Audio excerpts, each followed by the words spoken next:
کہ شاید تو اپنے شوہر کو بچا لے، اور اے مرد تجھ کو کیا خبر ہے کہ شاید تو اپنی بیوی کو بچا لے۔ یعنی اگر بیوی بے ایمان بھی ہے تو پھر بھی شوہر اسے چھوڑنے کا پابند نہیں، کیونکہ رہے گا ساتھ اپنے کردار سے، اپنی گفتگو سے۔ ایسا ممکن ہے کہ وہ اسے ایمان کی زندگی میں لے آئے، اس کے وسیلے وہ خداوند کو قبول کر لے، ایسا ممکن ہے۔ اسی لیے خدا کا کلام یہ اجازت دے رہا ہے، اور کلام مقدس جو کہتا ہے وہ یہ ہے کہ عمر بھر ساتھ رہیں۔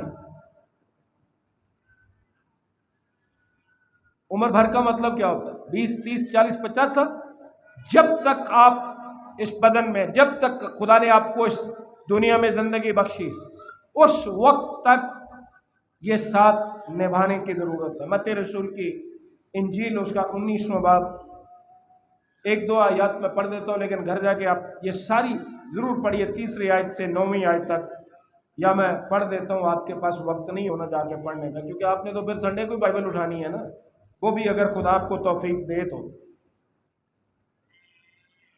متی رسول کی معرفت خداوند کی انجیل اس کا 19واں باب اور 3 آیت سے خدا کا پاک کلام اس طرح سے شروع ہوتا ہے: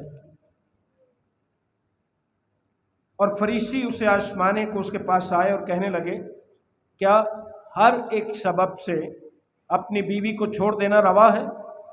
اس نے جواب میں کہا، کیا تم نے نہیں پڑھا کہ جس نے انہیں بنایا اس نے ابتدا ہی سے انہیں مرد اور عورت بنا کر کہا کہ اس سبب سے مرد باپ سے اور ماں سے جدا ہو کر اپنی بیوی کے ساتھ رہے گا اور وہ دونوں ایک جسم ہوں۔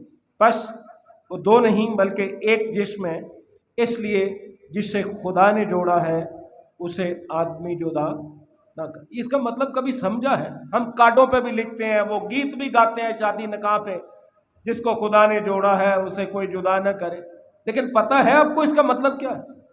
جب ماں باپ، عزیز رشتہ دار ہی طلاق کا سبب بنیں گے تو وہ خدا کے مخالف ہیں، وہ خدا کے خلاف اٹھ کھڑے ہوتے ہیں۔ کلام واضح طور سے کہتا ہے کہ جنہیں خدا نے جوڑا ہے انہیں آدمی جدا نہ کرے۔ کیوں آدمی جدا نہ کرے؟ آدمی نے جوڑا ہی نہیں، آدمی نے انہیں بنایا ہی نہیں۔ انہیں جدا کرے تو خدا کرے، اور خدا کیسے جدا کرے گا؟ بہت ہی کیسے۔ اس لیے عمر بھر ایک دوسرے کے ساتھ رہنے کی ضرورت ہوتی ہے۔ اور پھر لکھا ہے، انہوں نے اس سے کہا، پھر موسیٰ نے کیوں حکم دیا کہ طلاق نامہ دے کر چھوڑ دی جائے؟ چلاکیاں دیکھو لوگوں کی، آج بھی یہی چلاکیوں سے سوال کرتے ہیں۔ خداوند یسوع مسیح کو چلاکی لگا رہے ہیں کہ موسیٰ نے کیوں حکم دیا تھا؟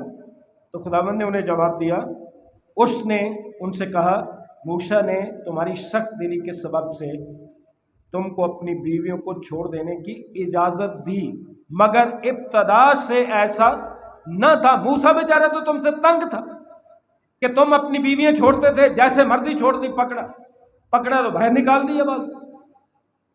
تو اس لیے موسیٰ نے تمہیں حکم نہیں دیا، حکم تو وہ تھے جو شریعت اس کے وسیلے دی گئی، تمہیں موسیٰ نے حکم نہیں دیا۔ اس نے کیا کیا تھا بیچارے نے؟ اجازت دی، تاکہ معاشرے میں خرابی بڑھے نہ۔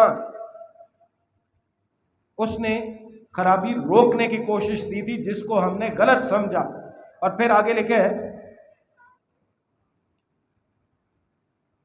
ابتدا میں ایسا نہ تھا، اور میں تم سے کہتا ہوں کہ جو کوئی اپنی بیوی کو حرام کاری کے سوا کسی اور سبب سے چھوڑ دے اور دوسری سے بیاہ کرے وہ زنا کرتا ہے، اور جو کوئی چھوڑی ہوئی سے بیاہ کر لے وہ بھی زنا کرتا ہے۔ اب یہاں تک تو آپ آتے ہیں کہ جی یہاں لکھا ہے کہ حرام کاری کے سبب چھوڑی جا سکتی، آگے کبھی پڑھتے نہیں ہو، آدھا حصہ پڑھ لے تو اپنی پسند کا، اس پر عمل کر لیتے ہو چھوڑنے کے لیے۔ آگے لکھا ہے جو کوئی چھوڑی ہوئی سے بیاہ کرے وہ بھی زنا کرتا۔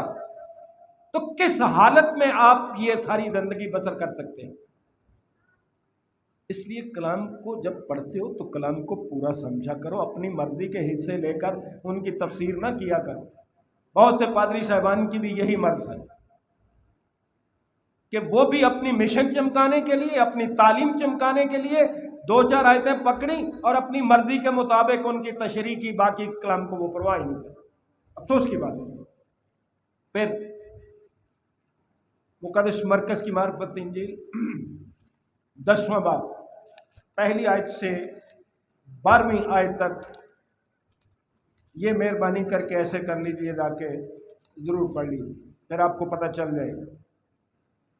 یہاں بھی اسی بات کو زیر بحث لایا گیا ہے، اور میں 8ویں سے صرف پڑھ دیتا ہوں، مہربانی کر کے 12ویں آیت تک ضرور گھر جا کے پڑھیے۔ 8ویں سے پڑھ رہا ہوں۔ اور وہ اور اس کی بیوی دونوں ایک جسم ہوں گے، پس وہ دو نہیں بلکہ ایک جسم ہے، اس لیے جسے خدا نے جوڑا ہے اسے آدمی جدا نہ کرے۔ اب گھر میں شاگردوں نے اس سے اس کی بابت پھر پوچھا، یاد رکھیے جب آپ پڑھیں گے آپ کو پتہ چل جائے گا۔